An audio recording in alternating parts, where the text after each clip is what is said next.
शैतानिर्रजीम बिस्मिल्लाहिर्रहमानिर्रहीम। अस्सलाम वालेकुम नाज़रीन, मैं हूं शाहिद मलिक और आप देख रहे हैं Pakistan take off. Pakistan take off के तमाम नाज़रीन को खुश आमदीद। नाज़रीन, आज हम बात करेंगे गुर्बत के खात्मे और महंगाई के खात्मे पर। यह कैसे मुमकिन है?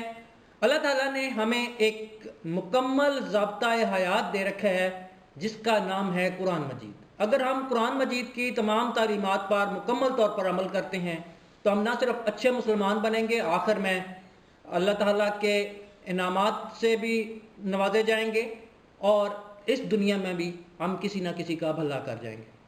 नाज़रीन, इमरान खान साहब ने रियासत मदीना की बात की तो हर बंदा उनके ऊपर तनकीद करना शुरू हो गया और पूछते हैं कि रियासत मदीना कब बनेगी। नाज़रीन, रियासत मदीना बनाना सिर्फ इमरान खान साहब की ड्यूटी में शामिल नहीं है।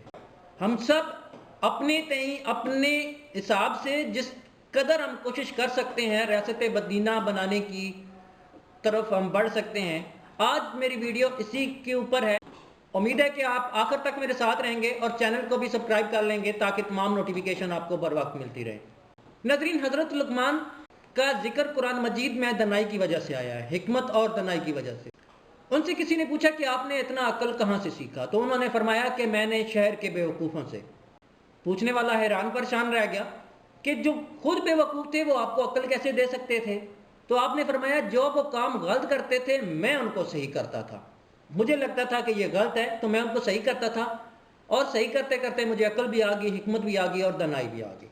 नाज़रीन, बहुत से रिपोर्टर्स, बहुत से एंकर्स, बहुत से दाना, बहुत से फ़िलासफ़र इमरान खान साहब पे इसलिए तनकीद करते हैं कि उन्होंने रियासत मदीना बनाने की बात की। जब वो रियासत मदीना बनाने की बात इमरान खान के हवाले से करते हैं तो वो क्या ये नहीं सोचते कि वो भी मुसलमान हैं? उनका भी इतना ही फ़र्ज़ बनता है जितना कि इमरान खान साहब का, और उतना ही फ़र्ज़ मेरा और आपका भी बनता है जितना कि इमरान खान साहब का। तो हम रियासत मदीना बनाने के लिए हम अमली तौर पर क्यों नहीं आगे बढ़ रहे? तो नाज़रीन, जिस मुकम्मल ज़ाब्ता हयात की मैं बात कर रहा था वो है कुरान मजीद। कुरान मजीद में हर तरह से अल्लाह ताला ने हमें ज़िंदगी गुजारने, अच्छे तरीके से गुजारने और आखिरत में कामयाबी हासिल करने के हवाले से हमें बता रखा है। उसमें से हम एक कदम सिर्फ बढ़ने की कोशिश करेंगे और वो है ज़कात और उशर। ज़कात और उशर के हवाले से अगर मैं बात करूं तो उशर हर उस फसल पर जो ज़मीन से उगती है और बेच कर मुनाफा कमाया जा सकता है उस पर फ़र्ज़ है।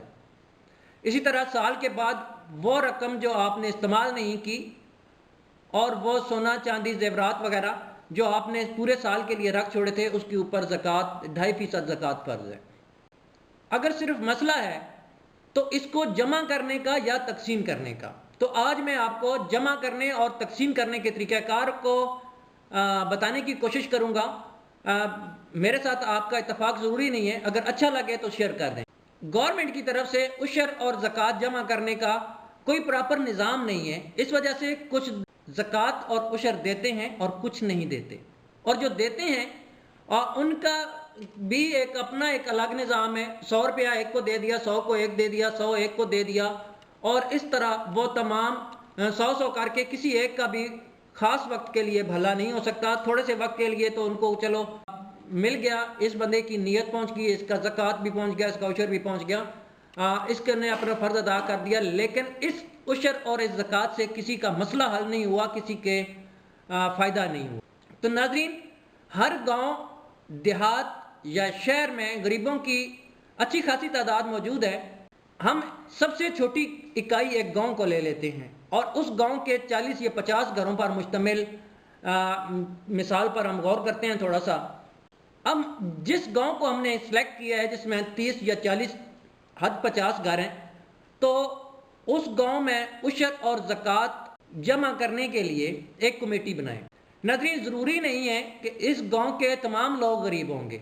ज़्यादा हकदार 2 या 3 हद 5 घर होंगे जिनको उशर और ज़कात दी जा सकती है या उनकी मदद की जा सकती है।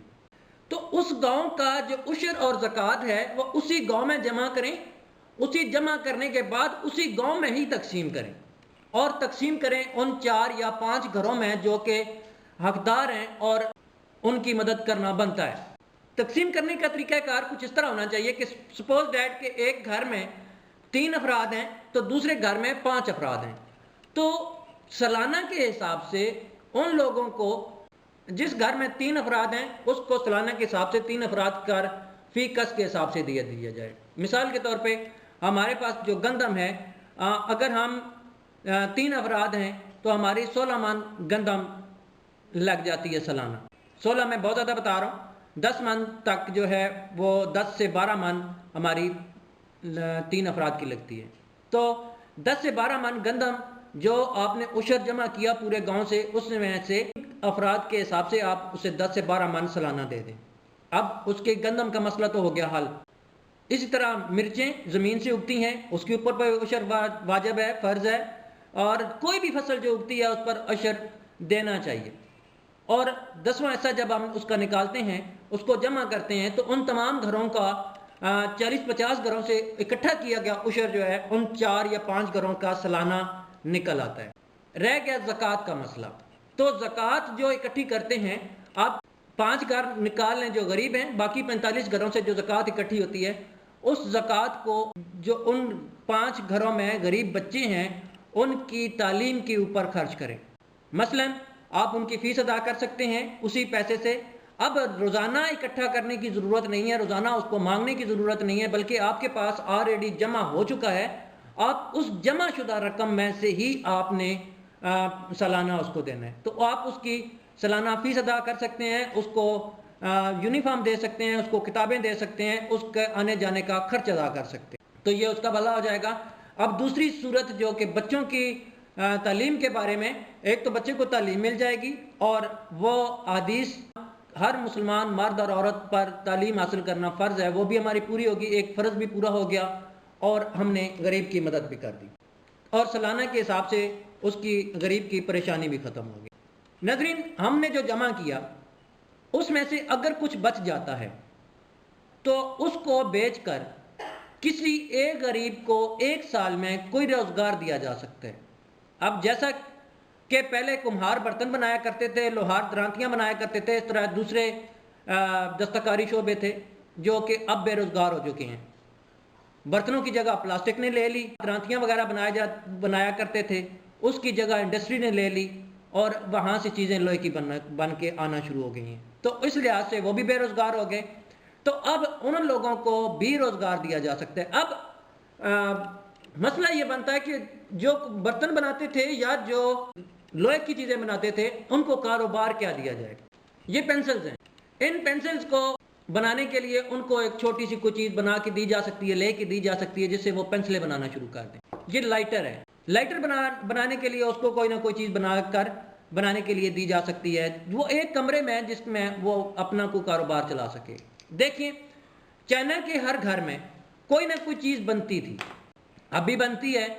आज चाइना इस वजह से तरक्की कर रहा है क्योंकि उसके हर घर में कोई ना कोई चीज़ ऐसी बनती है जो उन्होंने बाद में एक्सपोर्ट करना शुरू कर दी। इंपोर्ट करना उन्होंने बंद कर दिया और एक्सपोर्ट करना शुरू कर दिया। जब उन्होंने चीज़ें बाहर भेजना शुरू कर दी तो जो डॉलर में वो पे करते थे उस पर कमी आ गई और बजाय इसके कि डॉलर बाहर पे करें, डॉलर उनको पे होना शुरू हो गया और आज वो अच्छे खासे पूरी दुनिया पर कब्जा करने जा रहे हैं, एक अमर्जिंग सुपर पावर बनने जा रहे हैं। इसी तरह ये कोई बड़ी साइंस नहीं है, हैंड फ्री मोबाइल एसेसरीज, इस तरह की कोई ना कोई चीज़ उनको बनाने के लिए दी जा सकती है। इसके लिए ज़्यादा से ज़्यादा कितना अर्सा लग सकता है, 3 माह 6 माह या साल का कोर्स कराएं और उसके बाद उनको ये काम बनाने के लिए दे दें, करने के लिए दे दें, तो उनका रोज़गार भी मिल जाएगा और पाकिस्तान का भी इसमें भला हो जाएगा, बाहर से चीज़ें मंगवानी भी नहीं पड़ेंगी। तो उन्हीं पैसों से जो हमने उशर और ज़कात से इकट्ठे किए हैं, उस पैसे से हम लोगों को रोज़गार भी दे सकते हैं और उनको तालीम भी दे सकते हैं, उनके घर का खर्चा भी चलाया जा सकता है। हमें किसी से मदद लेने की ज़रूरत नहीं है, किसी से कोई पैसा लेने की ज़रूरत नहीं है, बाहर से लेने की ज़रूरत नहीं है। हम अपने मुल्क को, हत्ता कि हम सारे इकट्ठे होकर अगर 10वां हिस्सा हम अपना उशर का निकाल लें और सिर्फ गरीबों की मदद करना शुरू कर दें तो हमारे मुल्क में बहुत बेहतरी आ सकती है। और यही वो रियासत मदीना है जिसका ख्वाब इमरान खान ने देखा, या रियासत मदीना बनाने के लिए हम अमली तौर पर हम किस तरह आगे बढ़ सकते हैं। नाज़रीन, यहाँ पर आपको मैं बताता चलूँ, 3 से 5 साल लग सकते हैं एक गरीब घराने को आसूदा हाल होने में। اگر ہم یہ انفرادی طور پہ کرتے ہیں، کسی گاؤں میں، ایک گاؤں کی مثال لے لی، ایک گاؤں میں ہو گیا 5 گھر تھے، 5 گھروں کو ہم نے 5 سالوں میں اٹھا کے اوپر لے آئے۔ اب وہ لوگ بھی دینے والے ہیں نہ کہ لینے والے۔ جب وہ بھی ہمارے ساتھ شامل ہو جائیں گے، اب ہم 45 گھر نہیں رہے، اب ہم 50 گھر ہو گئے ہیں جو دے سکتے ہیں۔ تو یہ کام ہم دوسرے گاؤں یا شہر یا محلے میں بھی کر سکتے ہیں۔ یہ کام اگر حکومتی سطح پر کیا جائے تو صرف 5 سال کے اندر پاکستان ترقی کی انتہا کو چھو سکتا ہے۔ ہم غربت اور مہنگائی کی دلدل سے نکل سکتے ہیں۔ وہ جو اللہ تعالیٰ نے ہمیں حکم دیا ہے کہ حقوق العباد کا خیال رکھو، حقوق العباد لوگوں کے حقوق کا خیال رکھو، اگر ہم وہ رکھنا شروع ہو جائیں اور مہنگائی اور یہ جو ہم کرتے ہیں یہ سب نہ کریں، اپنے مفاد کی خاطر نہ سوچیں، پاکستان کا، ہم سب کا بھلا ہو سکتا ہے۔ ناظرین، اگر یہ حکومتی سطح پر کر لیا جائے تو ایک وقت ایسا آئے گا کہ ہم جو چیزیں بنانا شروع کر رہے ہیں، آج بنانا شروع کر رہے ہیں، آج سے 10 سال کے بعد ایکسپورٹ کرنا شروع کر دیں گے، اور چین کی طرح ہم باہر سے خریدنے کے لیے جو ڈالر پے کرتے ہیں، ڈالر میں ہم سے خریدیں گے۔ ناظرین، اگر آپ ریاست مدینہ واقعہ ہی بنانا چاہتے ہیں، اگر آپ چاہتے ہیں کہ ریاست مدینہ بنائی جائے، تو آئیے میرا ساتھ دیں، اس ویڈیو کو زیادہ سے زیادہ شیئر کریں۔ ہم اگر ایسا کرنے میں کامیاب ہو جاتے ہیں تو یہ کسی ایک گھر کے ساتھ بھی ہم ایسا کر دیں تو زندگی میں اس کی جو دعائیں ہمیں ملیں گی وہ ہمیں قیامت کے دن بھی کام آئیں گی، اور ہمیں اللہ تعالیٰ جنت الفردوس کے طرف بھی لے جا سکتے ہیں کسی ایک انسان کی مدد کرنے پہ بھی۔ اس طرح حقوق العباد بھی ادا ہو جائیں گے اور مسائل بھی حل ہو جائیں گے۔ تو ناظرین، آپ سے گزارش ہے کہ اس ویڈیو کو اتنا پھیلائیں کہ وزیر اعظم عمران خان صاحب تک پہنچ سکے۔ ممکن ہے کہ وہ اس تجویز پر عمل کریں۔ اگر میری ویڈیو اچھی لگی، میری یہ کوشش اچھی لگی، تو ویڈیو کو لائک کریں، شیئر کریں اور چینل کو سبسکرائب کر لیں تاکہ تمام نوٹیفیکیشن آپ کو بر وقت ملتی رہیں۔ آپ مجھے ٹویٹر، فیس بک اور انسٹا پر بھی فالو کر سکتے ہیں، لنک نیچے ڈسکرپشن میں ہے۔ اب تک کے لیے اتنا ہی، اجازت دیجیے، اللہ حافظ۔ پاکستان زندہ باد، پاکستان پائندہ باد، پاکستان ٹیک آف۔